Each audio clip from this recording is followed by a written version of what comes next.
It was one of determination because NATO had been trying for a year to persuade President Milosevic to remove his special forces from Kosovo to stop the campaign of repression of the Kosovo Albanian people and to accept a peaceful negotiated solution which would give Kosovo back its autonomy. And unfortunately, President Milosevic was not prepared to accept a diplomatic solution. In the meantime, the violence before March the 24th had increased significantly. We'd had the massacre at Rajak in January. And so when NATO launched the air campaign, the mood was one of regret, yes, regret that we had to use force, but at the same time, determination to make certain that we stopped the violence, we stopped the human rights abuses, and we didn't have another terrible situation like the genocide at Srebrenica in Bosnia in 1995. We had to make sure that we acted and with resolution and determination. No, quite frankly, no. When you launch a military operation, these things, frankly, are easier to start than they are to finish.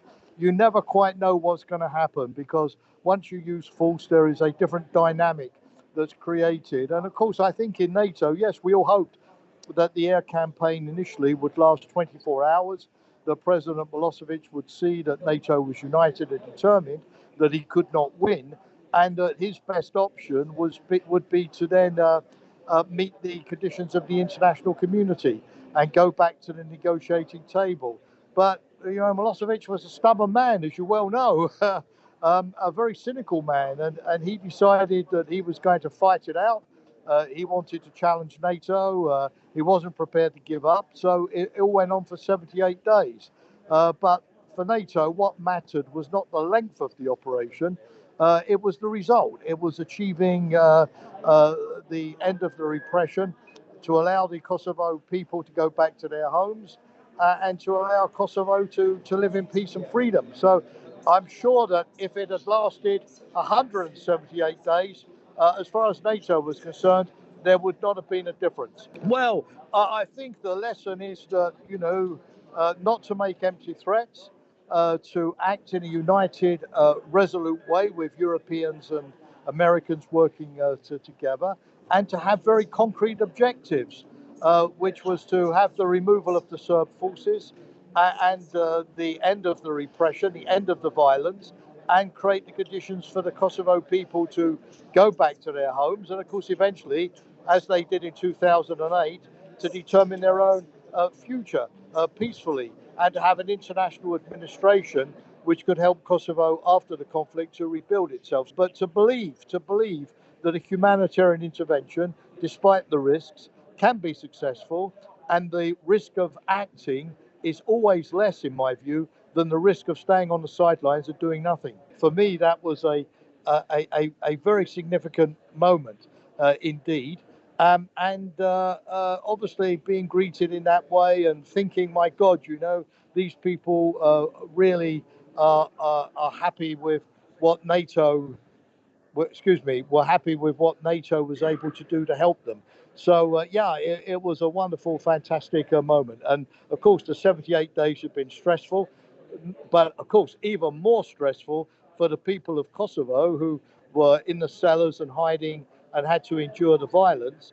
So, life was much easier for me in Brussels than it was for you, all of you in Kosovo. I appreciate that. But simply this, if you like, this bonding with the people of Kosovo. It was a magical moment, and I had never had a moment before it, and I will never have a moment in the rest of my life that comes anywhere close to that. Yes, I believe so. I mean, it's taking a lot longer than I'd hoped for, and I noticed that President Vukic, in agreeing in North Macedonia last weekend with Prime Minister Kurti to the EU normalisation plan, is still not willing to recognise. It's going to take an act of political courage, of course, by the Serb leadership. But once it's done, I believe that everybody in Serbia, everybody in Kosovo, in the region, will accept that and will move on. Again, it's taking longer than I would have hoped for. But this normalization agreement in terms of recognizing Kosovo documents, in recognizing Kosovo symbols, in increasing contact and so on, I think the normalization of relations is going to make it politically easier for Belgrade to recognize Kosovo. Maybe not today, but certainly tomorrow. I hope with this normalization agreement and Belgrade adopting a more cooperative stance, certainly not encouraging any violence in the north, that I hope over time that everything will quieten down and people will go back to normal life. There is a future for the Serb people in Kosovo, obviously to live prosperous, happy, normal lives. These minority problems have been solved in many European countries, and I see no reason why they can't be solved in Kosovo as well. So yes, there will be some incidents from time to time, which KFOR and the police are able to deal with very effectively, thank God. But my sense is that war, like it happened in 1999, no way, no way. And KFOR, NATO is there to make sure that even if that were a possibility, which I don't think it is, the international troops are there to keep the security and prevent that from happening. So, no, there's only one way, and that's forwards. There's no backwards, there's only forwards. The question is how fast we can go forwards.